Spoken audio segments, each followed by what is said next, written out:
मेले के दुकानदार दुकान बंद करके दौड़े। अरे चांद सिंह की जोड़ी चांद की कुश्ती हो रही है। चटधा गिरधा चटधा गिरधा। भारी आवाज में एक ढोल जो अब तक चुप था बोलने लगा, ढक देना ढक देना ढक देना ढक देना ढक देना ढक देना, अर्थात वाह पट्टे वाह पट्टे वाह पट्टे वाह पट्टे। आप सुन रहे हैं कहानी जानी अनजानी पीयूष अग्रवाल के साथ।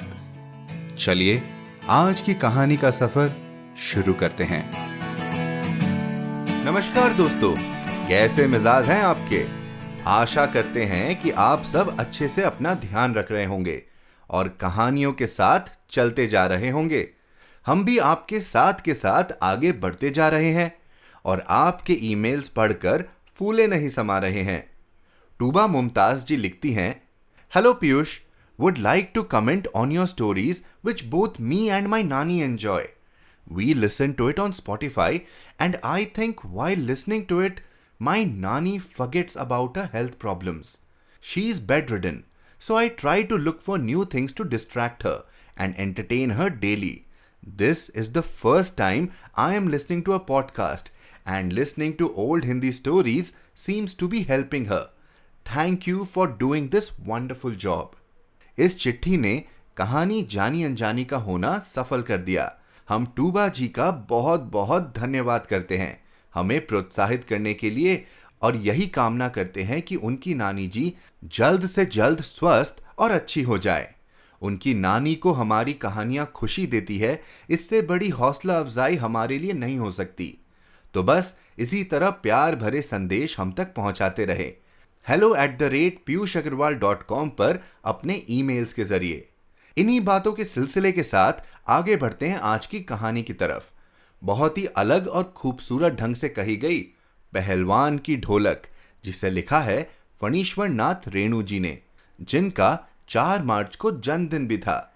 इनका जन्म बिहार के अररिया जिले में हुआ। उनकी शिक्षा भारत और नेपाल में हुई। रेणु जी को अपने उपन्यास मैला आंचल से मिली सफलता की मिसाल मिलना दुर्लभ है। इस उपन्यास के प्रकाशन ने उन्हें रातों रात हिंदी के एक बड़े कथाकार के रूप में प्रसिद्ध कर दिया। इनकी लेखन शैली वर्णनात्मक थी, जिससे पात्र के प्रत्येक मनोवैज्ञानिक सोच का विवरण लुभावने तरीके से किया होता था, और वो आप इस कहानी के जरिए जानेंगे भी कि एक ढोलक कैसे एक पहलवान की मनोदशा जाहिर करती है। तो चलिए बढ़ते हैं आज की कहानी की ओर।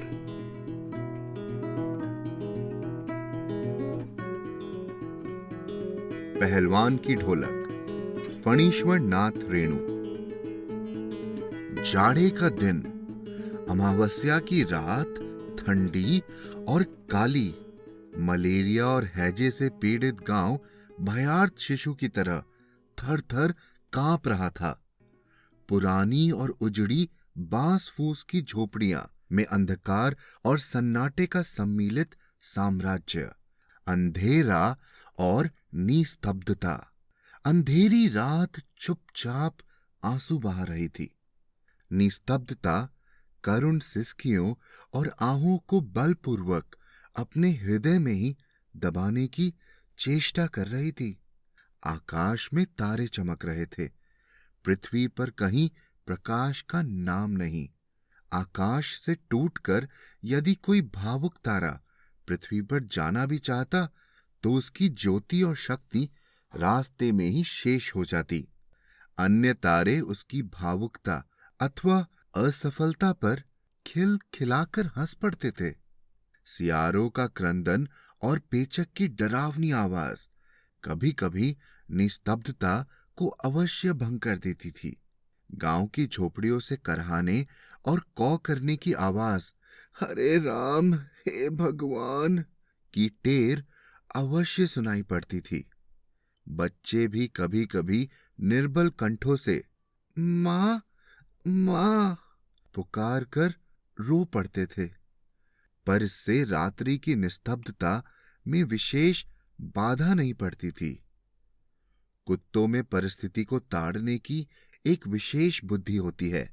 वे दिन भर राख के घूरों पर गठरी की तरह सिकुड़कर मन मारकर पड़े रहते थे। संध्या या गंभीर रात्रि को सब मिलकर रोते थे। रात्रि अपनी भीषणताओं के साथ चलती रहती और उसकी सारी भीषणता को ताल ठोक कर ललकारती रहती थी, सिर्फ पहलवान की ढोलक। संध्या से प्रातःकाल तक एक ही गति से बजती रहती, चटधा गिरधा, चटधा गिरधा, यानी आजा भिड़ जा, आजा भिड़ जा। बीच बीच में चटक चटधा, यानी उठा कर पटक दे, उठा कर पटक दे। यही आवाज मृत गांव में संजीवनी शक्ति भरती रहती थी। लुट्टन सिंह पहलवान, यूं तो वह कहा करता था, लुट्टन सिंह पहलवान को होल इंडिया के लोग जानते हैं, किंतु उसके होल इंडिया की सीमा शायद एक जिले की सीमा के बराबर ही हो। जिले भर के लोग उसके नाम से परिचित अवश्य थे। लुट्टन के माता पिता उसे 9 वर्ष की उम्र में ही अनाथ बनाकर चल बसे थे। सौभाग्यवश शादी हो चुकी थी, वरना वह भी माँ बाप का अनुसरण करता। विधवा सास ने पाल पोष कर बड़ा किया। बचपन में वह गाय चराता, धारोष्ण दूध पीता और कसरत किया करता था। गांव के लोग उसकी सास को तरह तरह की तकलीफ दिया करते थे। लुट्टन के सिर पर कसरत की धुन लोगों से बदला लेने के लिए ही सवार हुई थी। नियमित कसरत ने किशोरावस्था में ही उसके सीने और बाहों को सुडौल और मांसल बना दिया था। जवानी में कदम रखते ही वह गांव में सबसे अच्छा पहलवान समझा जाने लगा। लोग उससे डरने लगे और वह दोनों हाथों को दोनों ओर 45 डिग्री की दूरी पर फैलाकर पहलवानों की भांति चलने लगा। वह कुश्ती भी लड़ता था। एक बार वह दंगल देखने श्यामनगर मेला गया। पहलवानों की कुश्ती और दांव पेच देखकर उससे नहीं रहा गया। जवानी की मस्ती और ढोल की ललकारती हुई आवाज ने उसकी नसों में बिजली उत्पन्न कर दी। उसने बिना कुछ सोचे समझे दंगल में शेर के बच्चे को चुनौती दे दी। शेर के बच्चे का असल नाम चांद सिंह था। वह अपने गुरु पहलवान बादल सिंह के साथ पंजाब से पहले पहल श्यामनगर मेले में आया था। सुंदर जवान, अंग प्रत्यंग से सुंदरता टपक पड़ती थी।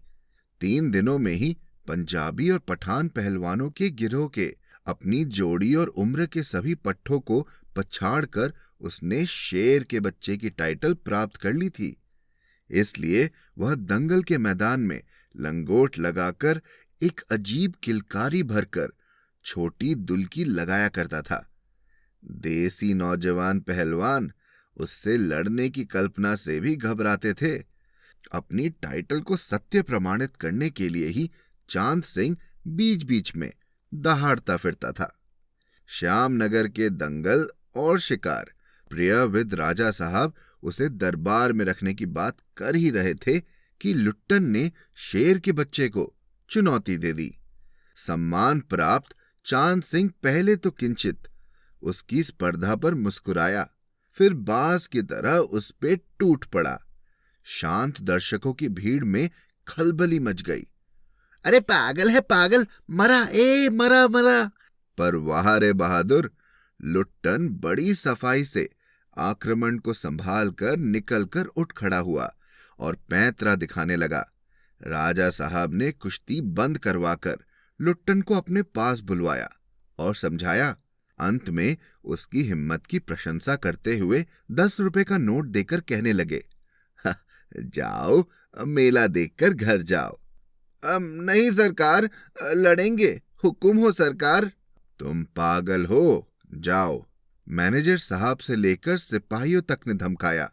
देह में गोश्त नहीं, लड़ने चला है शेर के बच्चे से। सरकार इतना समझा रहे हैं। दुहाई सरकार, पत्थर पर माथा पटक कर मर जाऊंगा, मिले हुकुम। वह हाथ जोड़कर गिड़गिड़ाता रहा था। भीड़ अधीर हो रही थी। बाजे बंद हो गए थे। पंजाबी पहलवानों की जमायत क्रोध से पागल होकर लुट्टन पर गालियों की बौछार कर रही थी। दर्शकों की मंडली उत्तेजित हो रही थी। कोई कोई लुट्टन के पक्ष से चिल्ला उठता था, अरे उसे लड़ने दिया जाए। अकेला चांद सिंह मैदान में खड़ा व्यर्थ मुस्कुराने की चेष्टा कर रहा था। पहली पकड़ में ही अपनी प्रतिद्वंदी की शक्ति का अंदाजा उसे मिल गया था। विवश होकर राजा साहब ने आज्ञा दे दी, लड़ने दो। बाजे बजने लगे। दर्शकों में फिर उत्तेजना फैली। कोलाहल बढ़ गया। मेले के दुकानदार दुकान बंद करके दौड़े। अरे चांद सिंह की जोड़ी चांद की कुश्ती हो रही है। चटधा गिरधा चटधा गिरधा।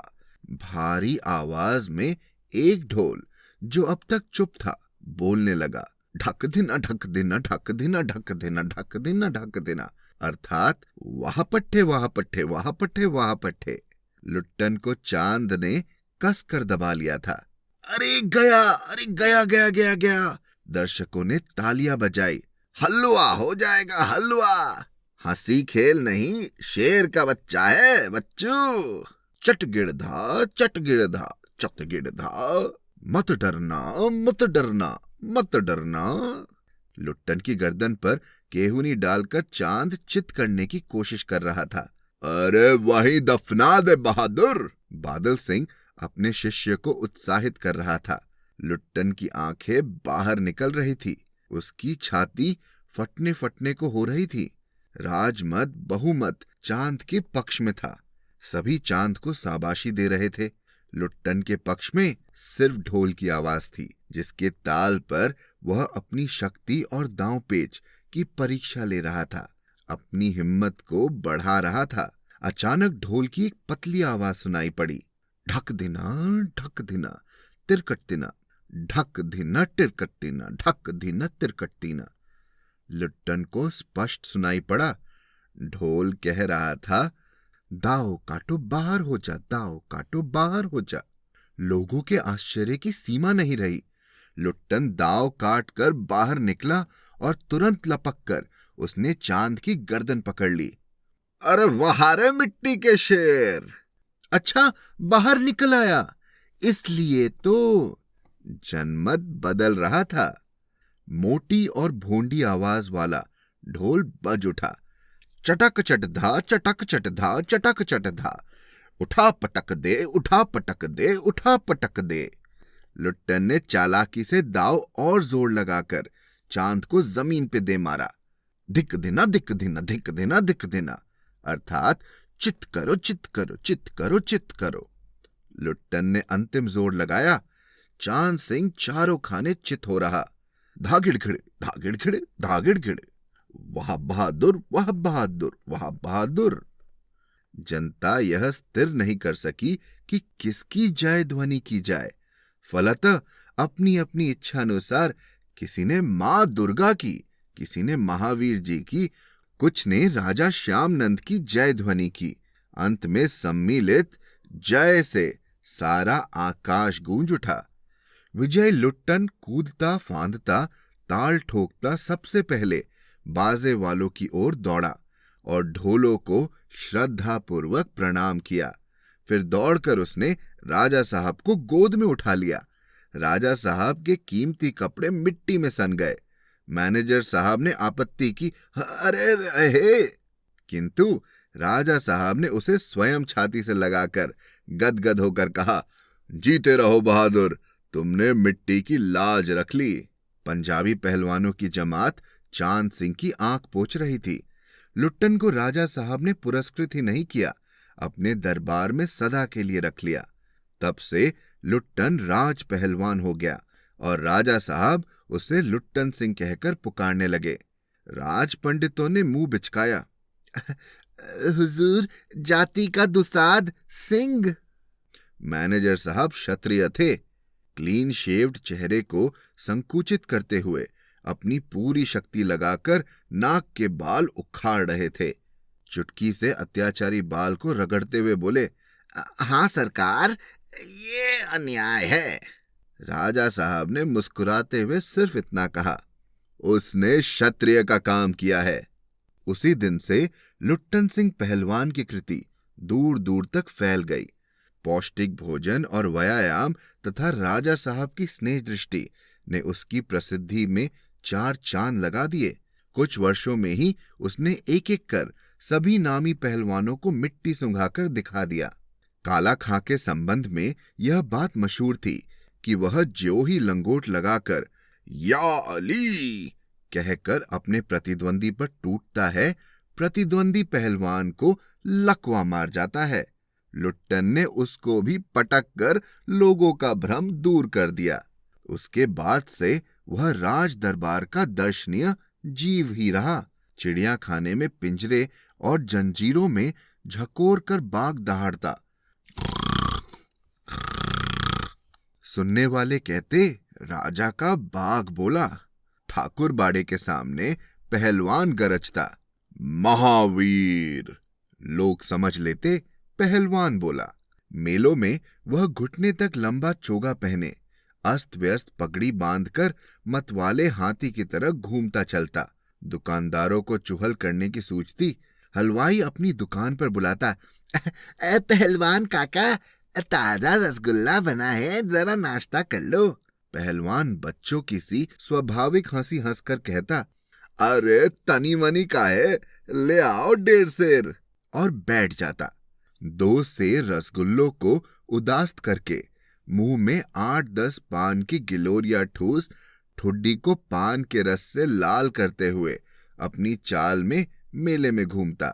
मेले से दरबार लौटने के समय उसकी अजीब हुलिया रहती। आंखों पर रंगीन अबरक का चश्मा, हाथ में खिलौने को नचाता और मुंह से पीतल की सीटी बजाता। हंसता हुआ वह वापस जाता। बल और शरीर की वृद्धि के साथ बुद्धि का परिणाम घटकर बच्चों की बुद्धि के बराबर ही रह गया था उसमें। दंगल में ढाल की आवाज सुनते ही वह अपने भारी भरकम शरीर का प्रदर्शन करना शुरू कर देता था। उसकी जोड़ी तो मिलती ही नहीं थी। यदि कोई उससे लड़ना भी चाहता तो राजा साहब लुट्टन को आज्ञा ही नहीं देते। इसलिए वह निराश होकर लंगोट पहनकर देह में मिट्टी मल और उछाल कर अपने को सांड या भैंसा साबित करता रहता था। बूढ़े राजा साहब देख देख कर मुस्कुराते रहते। यूं ही 15 वर्ष बीत गए। पहलवान अजय रहा। वह दंगल में अपने दोनों पुत्रों को लेकर उतरता था। पहलवान की सास पहले ही मर चुकी थी। पहलवान की स्त्री भी 2 पहलवानों को पैदा करके स्वर्ग सिधार गई थी। दोनों लड़के पिता की तरह ही गठीले और तगड़े थे। दंगल में दोनों को देखकर लोगों के मुंह से अनायास ही निकल पड़ता, वाह, बाप से भी बढ़कर निकलेंगे ये दोनों बेटे। दोनों ही लड़के राज दरबार के भावी पहलवान घोषित हो चुके थे। अतः दोनों का भारण पोषण दरबार में हो रहा था। प्रतिदिन प्रातःकाल पहलवान स्वयं ढोलक बजा बजाकर दोनों से कसरत करवाता। दोपहर में लेटे लेटे दोनों को सांसारिक ज्ञान की भी शिक्षा देता। समझे, ढोलक की आवाज पर पूरा ध्यान रखना। हाँ, मेरा गुरु कोई पहलवान नहीं, वही ढोल है, समझे। ढोल की आवाज के प्रताप से ही मैं पहलवान हुआ। दंगल में उतरकर सबसे पहले ढोलों को प्रणाम करना, समझे। ऐसी बहुत सी बातें वह कहा करता। फिर मालिक को कैसे खुश रखा जाता है, कब कैसा व्यवहार करना चाहिए आदि की शिक्षा वह नित्य दिया करता था। किंतु उसकी शिक्षा दीक्षा सब किए कराए पर एक दिन पानी फिर गया। वृद्ध राजा स्वर्ग सिधार गए। नए राजकुमार ने विलायत से आते ही राज्य कार्य अपने हाथ में ले लिया। राजा साहब के समय जो शिथिलता आ गई थी, राजकुमार के आते ही दूर हो गई। बहुत से परिवर्तन हुए। उन्हीं परिवर्तनों की चपेट घात में पड़ा पहलवान भी। दंगल का स्थान घोड़ों की रेस ने ले लिया। पहलवान तथा दोनों भावी पहलवानों का दैनिक भोजन व्यय सुनते ही राजकुमार ने कहा, टेरिबल। नए मैनेजर ने कहा, हॉरिबल। पहलवान को साफ जवाब मिल गया, राज दरबार में उसकी आवश्यकता नहीं। उसको गिड़गिड़ाने का भी मौका नहीं दिया गया। उसी दिन वह ढोलक कंधे से लटकाकर अपने दोनों पुत्रों के साथ अपने गांव में लौट आया और वहीं रहने लगा। गांव के एक छोर पर गांव वालों ने एक झोपड़ी बांध दी। वहीं रहकर वह गांव के नौजवानों और चरवाहों को कुश्ती सिखाने लगा। खाने पीने का खर्च गांव वालों की ओर बंधा हुआ था। सुबह शाम वह स्वयं ढोलक लेकर अपने शिष्यों और पुत्रों को दाव पेच वगैरह सिखाया करता था।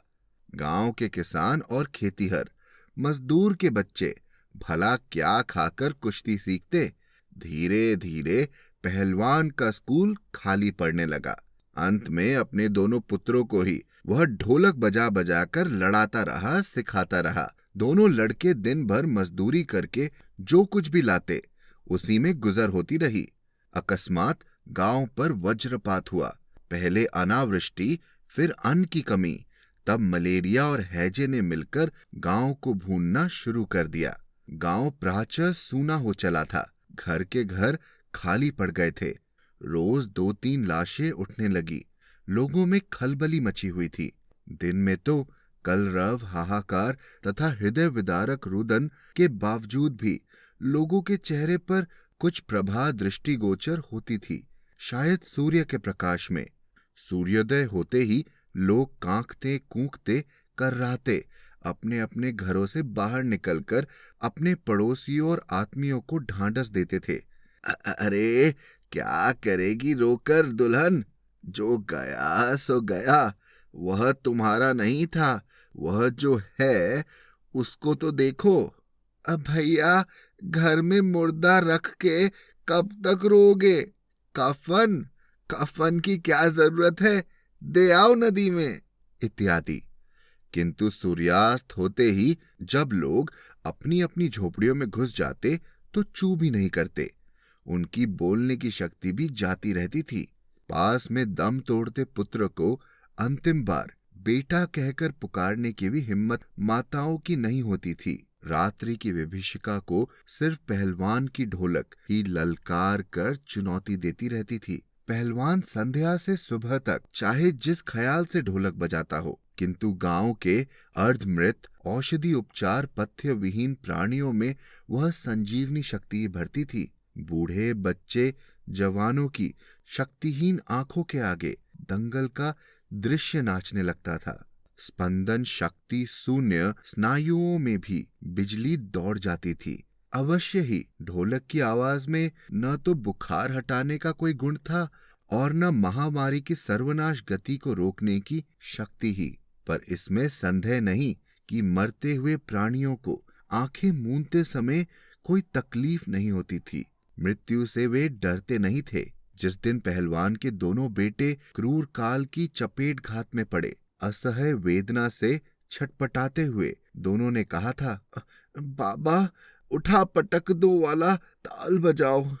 चटाक चट धा सारी रात ढोलक पीटता रहा पहलवान। बीच बीच में पहलवानों की भाषा में उत्साहित भी करता था, मारो बहादुर। प्रातः काल उसने देखा उसके दोनों बच्चे जमीन पर निस्पंद पड़े हैं। दोनों पेट के बल पड़े हुए थे। एक ने दांत से थोड़ी मिट्टी खोद ली थी। एक लंबी सांस लेकर पहलवान ने मुस्कुराने की चेष्टा की थी। दोनों बहादुर गिर पड़े। उस दिन पहलवान ने राजा श्यामनंद की दी हुई रेशमी जांघिया पहन ली। सारे शरीर में मिट्टी मलकर थोड़ी कसरत की, फिर दोनों पुत्रों को कंधों पर लादकर नदी में बहाया। लोगों ने सुना तो दंग रह गए। कितनों की हिम्मत टूट गई। किंतु रात में फिर पहलवान की ढोलक की आवाज प्रतिदिन की भांति सुनाई पड़ी। लोगों की हिम्मत दुगनी बढ़ गई। संतप्त पिता माताओं ने कहा, दोनों पहलवान बेटे मर गए, पर पहलवान की हिम्मत तो देखो, 1.5 हाथ का कलेजा है। 4-5 दिनों के बाद एक रात को ढोलक की आवाज नहीं सुनाई पड़ी। ढोलक नहीं बोली। पहलवान के कुछ दिलेर किंतु रुग्ण शिष्यों ने प्रातः काल जाकर देखा, पहलवान की लाश चित पड़ी है। रात में सियारों ने सुगठित बाईं जांघ के मांस को खा डाला है। आंसू पोंछते हुए एक ने कहा, गुरुजी कहा करते थे कि जब मैं मर जाऊं तो चिता पर मुझे चित नहीं, पेट के बल सुलाना। मैं जिंदगी में कभी चित नहीं हुआ, और चिता सुलगाने के समय ढोलक बजा देना। वह आगे बोल नहीं सका। पास में ही ढोलक लुढ़की हुई पड़ी थी। सियारों ने ढोलक को भक्ष्य पदार्थ समझकर उसके चमड़े को फाड़ डाला था।